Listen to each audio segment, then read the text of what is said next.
কেতিয়াবা জীৱনত এনেকুৱা এটা দিন আহে যিটো দিন আনন্দ হয় আৰু বিষাদো থাকে। মোৰ আজিৰ এই মুহূৰ্তটো যিদৰে আনন্দ বিষাদো কম নহয়। 2001 চনৰ পৰা নিৰবিচ্ছিন্নভাৱে সামগ্ৰী বিধানসভাৰ পৰা ঘাট প্ৰতিঘাট এগেইনষ্ট দ্য ৱেভ মোক সেই সমষ্টিৰ ৰাইজে মোক বিধায়ক কৰিছিল। মাননীয় প্ৰয়াত মুখ্যমন্ত্ৰী তৰুণ গগৈ ডাঙৰীয়াই মন্ত্ৰী কৰিছিল আৰু সেই দিনৰ পৰা মই ডিসিপ্লিন সোলজাৰ হিচাপে কংগ্ৰেছ দলৰ এজন সদস্য হিচাপে দলৰ মন্ত্ৰী এমএলএ হোৱাৰ আগত আৰু পিছতো মই নিৰবিচ্ছিন্নভাৱে আন্তৰিকতাৰে ডেডিকেটেডলি সেইখিনি কৰিবৰ কাৰণে চেষ্টা কৰিছিলোঁ। আজি আপোনালোকৰ এই আপাহতে মই আৰু দীঘলীয়া নকৰোঁ। মই কৈছোঁ যে সামগ্ৰী ৰাইজক মই যেনেকৈ ধন্যবাদ দিছোঁ, ধুবুৰী লোকসভা সমষ্টিৰ ৰাইজে যিদৰে প্ৰত্যেকজন ব্যক্তি আজি গোটেই ভাৰতবৰ্ষ নহয় পৃথিৱীত এটা ৰেকৰ্ড কৰিলে। তেওঁলোকে দেখালে যে তেওঁলোকে দুখীয়া হ'ব পাৰে কিন্তু সিদ্ধান্ত লোৱাৰ ক্ষেত্ৰত তেওঁলোক ধনী। গতিকে এইটো এটা ডাঙৰ বাৰ্তা যে কোনোবা মানুহক যদি ঠগায়, কেতিয়া প্ৰতাৰণা কৰে, তাৰ প্ৰত্যুত্তৰ যে এনেকৈ ৰাইজে দিব পাৰে সজাগ হৈ থাকি সেই কথাখিনি ধুবুৰী লোকসভা সমষ্টিৰ ৰাইজে প্ৰতিপন্ন কৰিলে।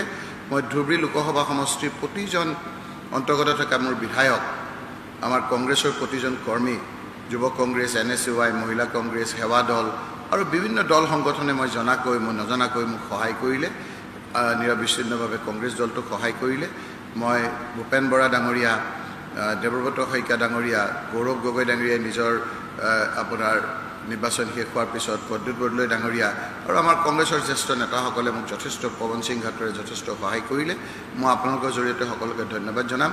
কিন্তু জিতেন্দ্ৰ সিং ডাঙৰীয়া, অল ইণ্ডিয়া কংগ্ৰেছ কমিটিৰ সাধাৰণ সম্পাদক, তেখেতসকলে কৈছিল যে মই প্ৰথম এটা সমীক্ষা কৰিছিল AICCয়ে, সেই সমীক্ষাত মোৰ নামটো ধুবুৰীত হ'লে জিকিব বুলি কৈছিল।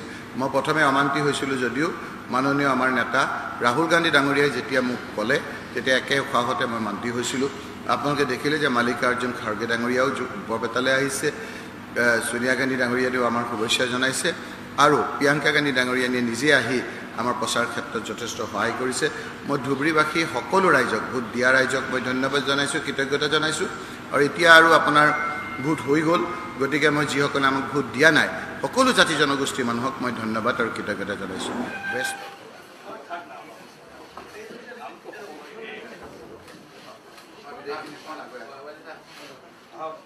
দেখা নাপাব।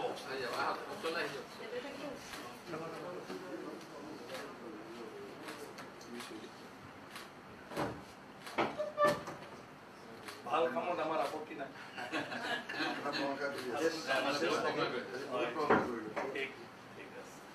আমাৰ তৰফৰ পৰা আমাৰ বিধানসভা সদস্য হিচাপে